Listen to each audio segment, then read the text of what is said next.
You're listening to RTFM, the podcast where electronic music artist dolltr reads the friendly manual. Each episode will explore different pieces of literature, including user guides, manuals, and appendices created by music product manufacturers for their users and fans around the world. I'm your host, dolltr. So hello everyone, my name is Claire Marie Lim. I'm a music technologist, electronic musician, and educator. As an artist, I usually go by the name dolltr. And welcome to a new project that I'm working on called RTFM. This is many things at once. This is a podcast series driven by Anchor, which will be available on audio streaming platforms. And it's also a streamed show on Twitch that's recorded live and a video series on YouTube. So you can imagine that I'm very excited to share this with everybody. In each episode of the series, I will be reading a section of the manual or user guide of different pieces of music hardware, software, and other music technology related entities. The idea for this project was largely inspired by a number of kids I work with who are very enthusiastic when it comes to learning about electronic music production and specific kinds of software or digital audio workstations.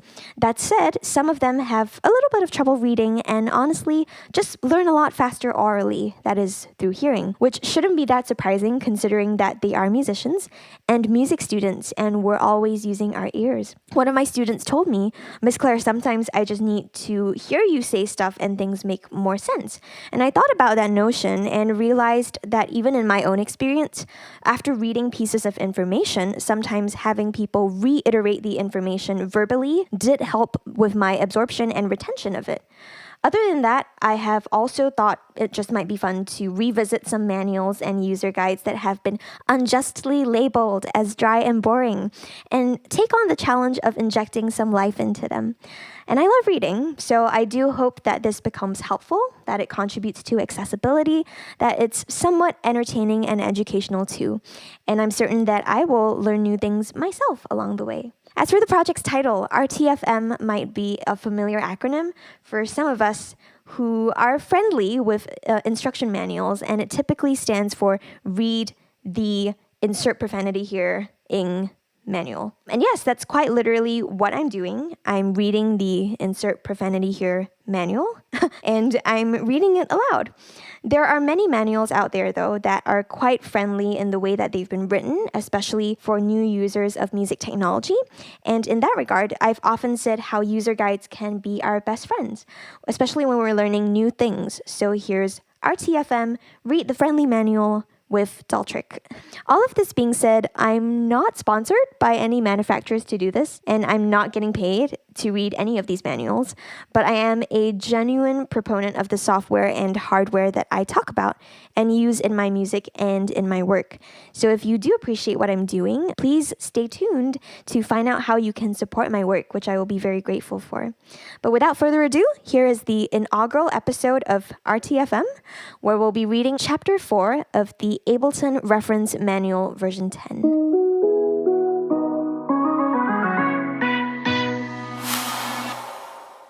Chapter 4, Live Concepts.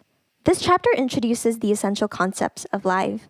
We advise you to read this chapter early in your live career, as a solid understanding of the program's basic principles will help you fully exploit live's potential for your music making. 4.1, the browser.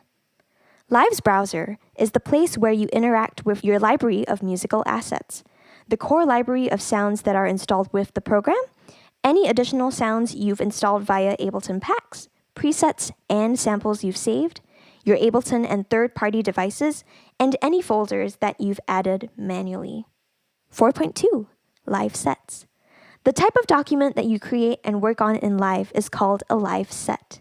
Live sets reside in a live project, a folder that collects related materials and can be opened either through the file menu's Open command or via Live's browser.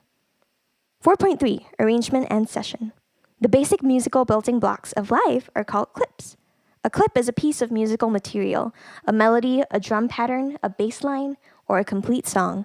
Live allows you to record and alter clips and to create larger musical structures from them. Songs, scores, remixes, DJ sets, or stage shows. A live set consists of two environments that can hold clips. The arrangement is a layout of clips along a musical timeline. The session is a real-time oriented launching base for clips. Every session clip has its own play button that allows launching the clip at any time and in any order. Each clip's behavior upon launch can be precisely specified through a number of settings on page 201 if you're reading the manual. The arrangement is accessed via the arrangement view and the session via the session view. If you're using Live in a single window, you can toggle between the two views using the computer's tab key on their respective selectors. If you're using two windows, pressing tab will swap the session and arrangement from one window to the other. Because the two views have distinct applications, they each hold individual collections of clips. However, it is important to understand that toggling or swapping the views simply changes the appearance of the live set and does not switch modes, alter what you hear, or change what is stored. The arrangement view and the session view interact in useful ways. One can, for instance, improvise with session clips and record a log of the improvisation into the arrangement for further refinement. This works because arrangement and session are connected via tracks. 4.4. Tracks. Tracks host clips and also manage the flow of signals, as well as the creation of new clips through recording, sound synthesis, effects processing, and mixing. The session and arrangement share the same set of tracks.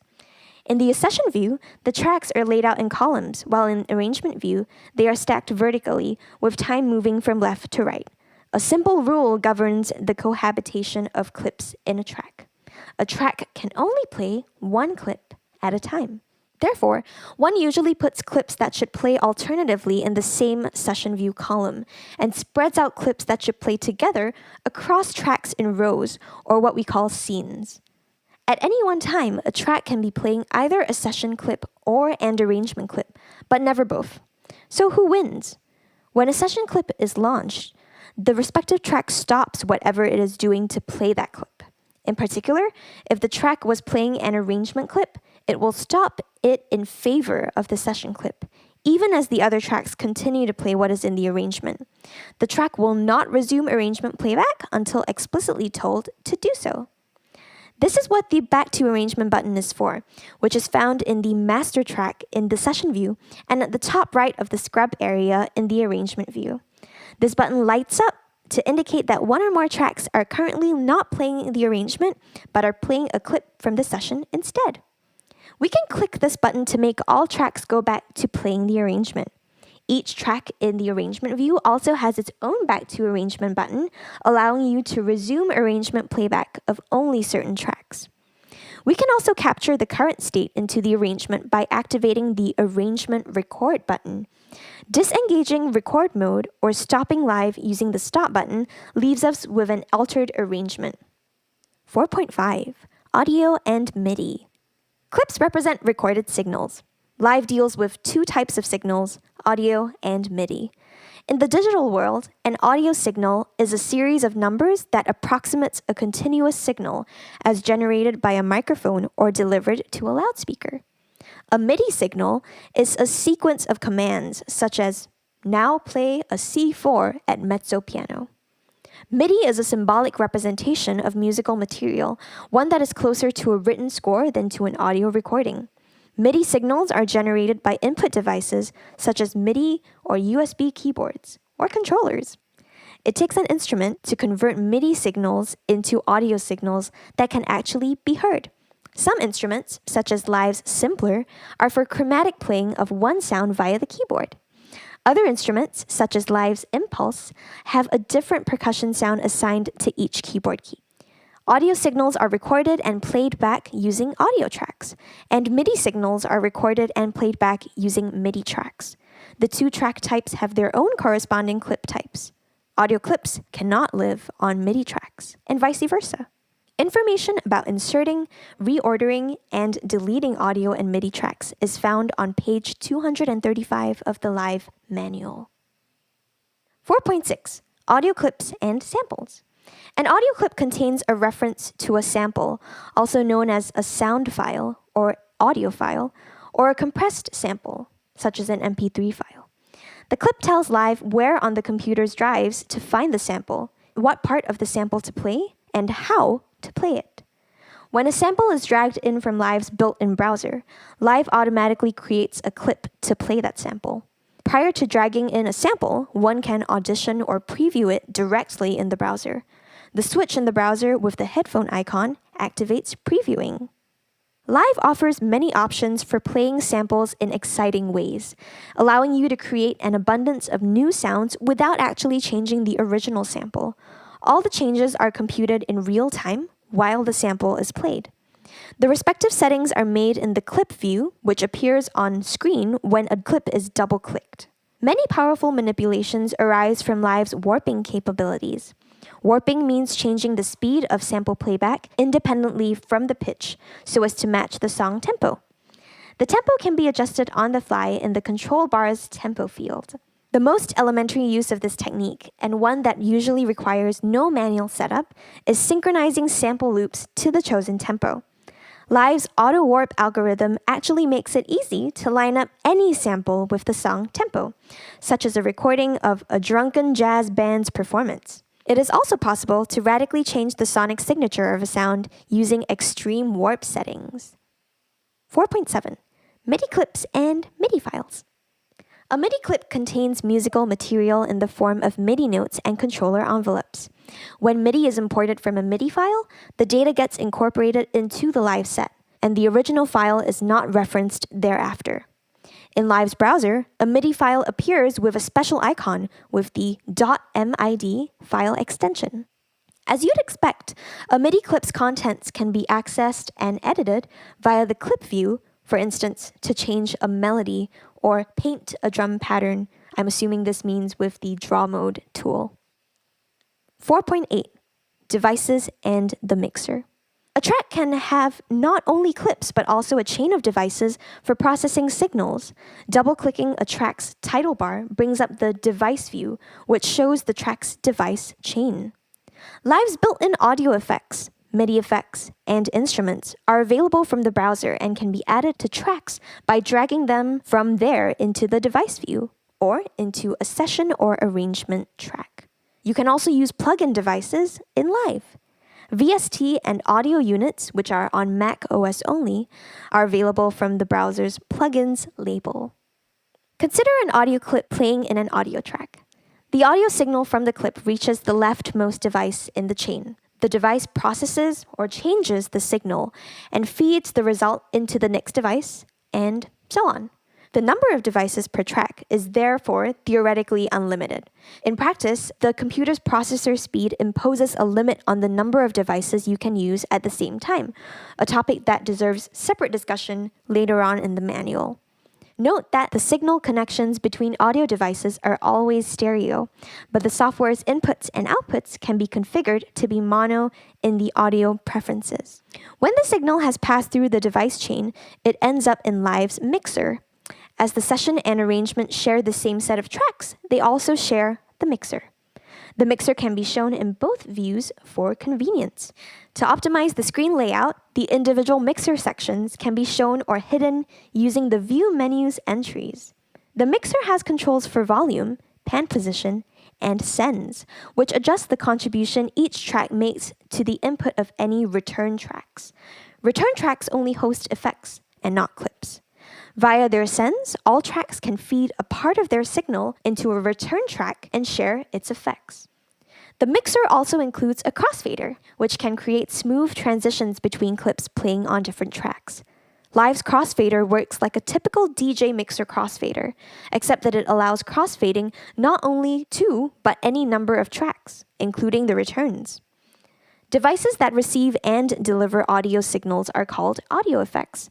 Audio effects are the only type of device that fit in an audio track or a return track. However, two more types of devices are available for use in MIDI tracks: MIDI effects and instruments. Consider a MIDI track playing a clip. The MIDI signal from the clip is fed into the track's device chain. There, it is first processed by any number of MIDI effects. A MIDI effect receives and delivers MIDI signals. One example is the scale effect, which maps the incoming notes onto a user-defined musical scale. The last MIDI effect in the chain is followed by an instrument. Instruments, for instance, Live's Simpler and Impulse, receive MIDI and deliver audio. Following the instrument, there can be any number of audio effects, as in an audio track. If a MIDI track has no instrument and no audio effects, then the track's output is a plain MIDI signal, which has to be sent somewhere else to be converted into audio. In this case, the track's mix and send controls disappear from the mixer. 4.9. Presets and racks. Every Live device can store and retrieve particular sets of parameter values as presets. As presets are stored independently from Live sets, new presets become part of your user library that any project can draw from. Live's instrument, drum, and effect racks allow saving combinations of devices and their settings as a single preset. This feature allows for the creation of powerful, multi-device creations and effectively adds all the capabilities of Live's MIDI and audio effects to the built-in instruments. So for the longest time, I've loved listening to podcasts and audiobooks. And when I finally started to get RTFM going, I was so happy to come across Anchor. Anchor is pretty much the easiest way to make a podcast. It's free, and it offers creation tools that allow you to record and edit your podcast right from your phone or computer. Anchor also distributes your podcast for you, so it can be heard on Spotify, Apple Podcasts, and many more outlets. You could also potentially make money from your podcast with no minimum listenership. I've been loving my experience with Anchor, so if you've been thinking of starting your own podcast too, it's everything you need in one place. Download the free Anchor app or go to anchor.fm to get started. That's Anchor, ANCHOR.FM to get started.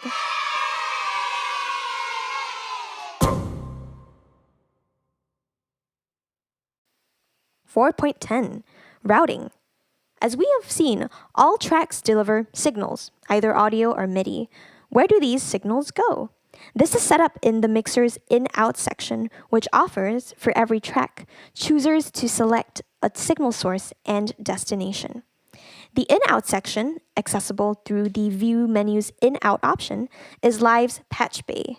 Its routing options enable valuable creative and technical methods such as resampling, submixing, layering of synths, complex effects setups, and more. Signals from the tracks can be sent to the outside world via the computer's audio and MIDI interfaces, to other programs that are connected to Live via Rewire, or to other tracks or devices within Live. Tracks can also be combined into a group track, which serves as a submixer for the selected tracks.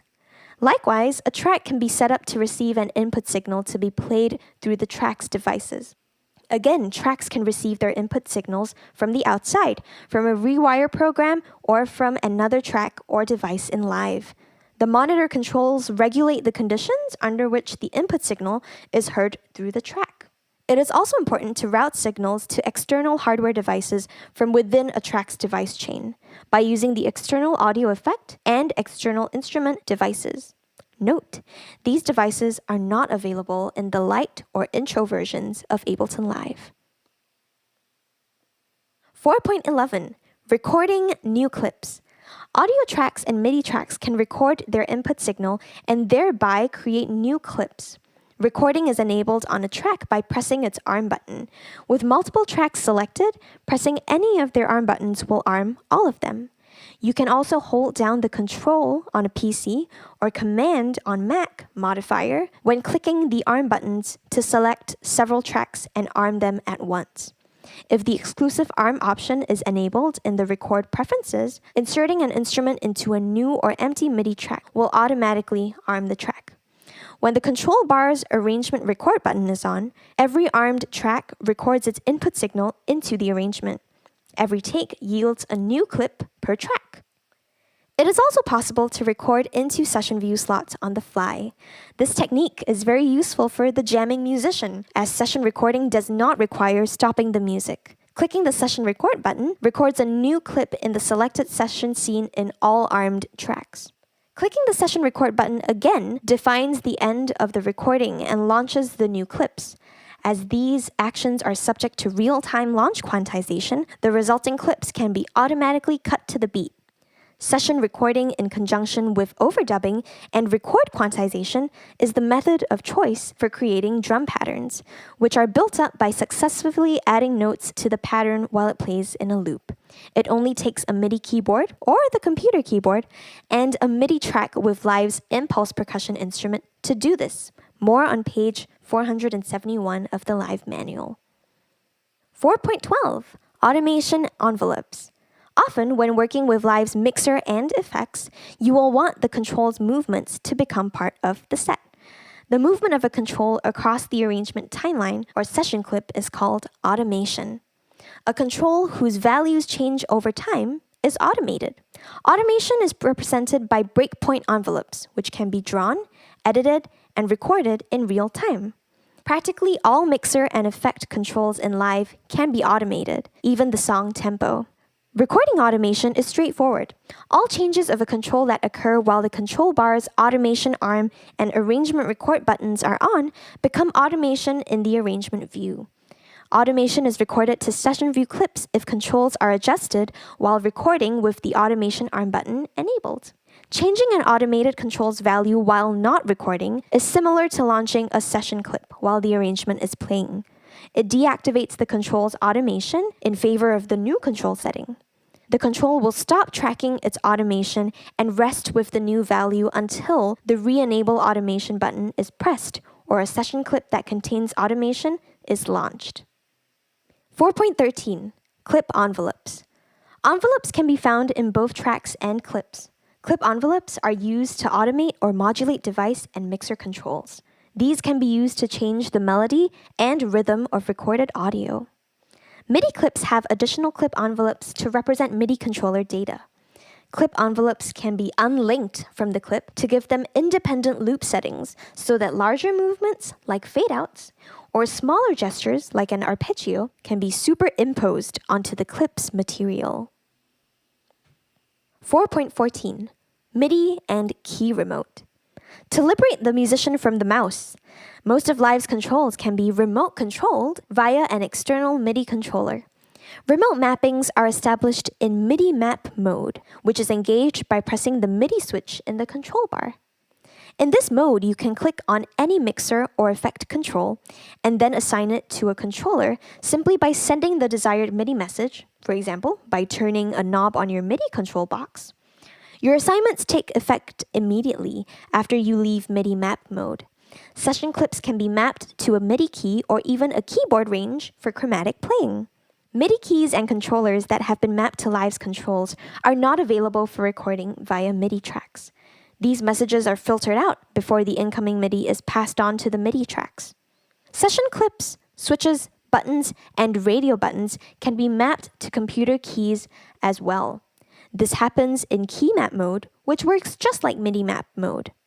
Live offers, in addition to this general-purpose mapping technique, dedicated support for Ableton Push and Push 2. 4.15 Saving and Exporting. Saving a live set saves everything it contains, including all clips, their positions and settings for devices and controls. An audio clip can, however, lose the reference to its corresponding sample if it is moved or deleted from the disk. The links between samples and their clips can be preserved with a special command, collect and save. I believe they actually typed this incorrectly in the manual. It should be collect all and save. But yes, collect all and save is a good option to do. So I'll read that sentence again, this time with the correct wording. The links between samples and their clips can be preserved with a special command, collect all and save, which makes a copy of each sample and stores it in a project folder along with the live set. A separate save button in the clip view saves a set of default clip settings along with the sample so that each time the sample is dragged into the program, it will automatically appear with these settings. This is especially useful if you have made warp settings for a clip and want to use it in multiple live sets. Exporting audio from Live can be done from both the arrangement and session views.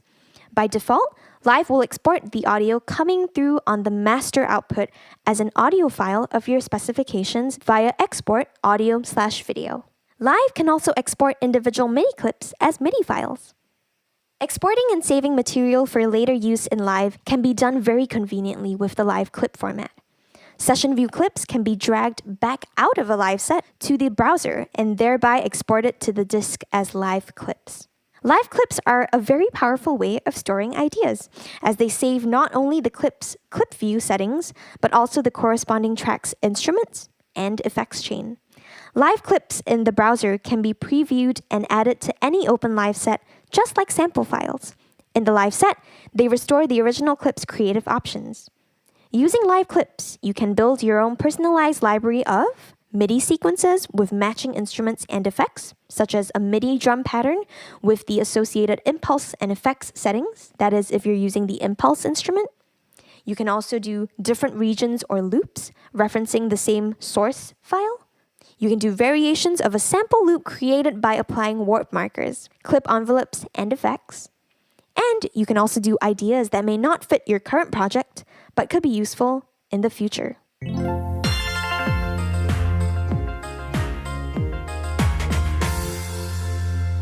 So that's all that we have for today, and thanks everyone for listening. If you enjoyed this podcast, please subscribe to it, and you can also follow my work on various online platforms. I spell my name as dolltr CK, and when the exclamation points aren't allowed, I'm dolltrick, as in dolltrick. My website is dolltrick.com, and you can also find me on Instagram, Twitch, Facebook, YouTube, SoundCloud, Spotify, Twitter, Anchor for the podcast, and more. If you enjoy my content and would like to support my creations, you can find me on Patreon at patreon.com/dolltrick.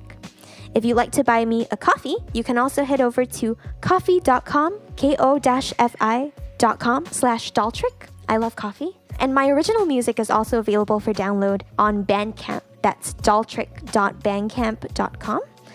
And on Friday, March 20th, which is tomorrow at the time of recording this podcast, Bandcamp will be waiving its revenue shares for music purchases, which means artists will get a larger cut. So please consider supporting me there if you can. I also have a new album of music that's currently on the way and will be officially released on April 3rd. So Bandcamp is a great way to pre-order it or to get a preview of some of the existing singles from the album that have already been released. And one last thing, in celebration of Women's History Month this March, I am taking commissions for new music content, and the proceeds of that will be going towards New York-based women for charities. So please consider commissioning something for me as well. You can head over to dolltrick.com/WHM for Women's History Month for more information, and I'm also happy to answer any questions directly. So once again, thank you for tuning in, and have a lovely rest of the day. Dolltrick.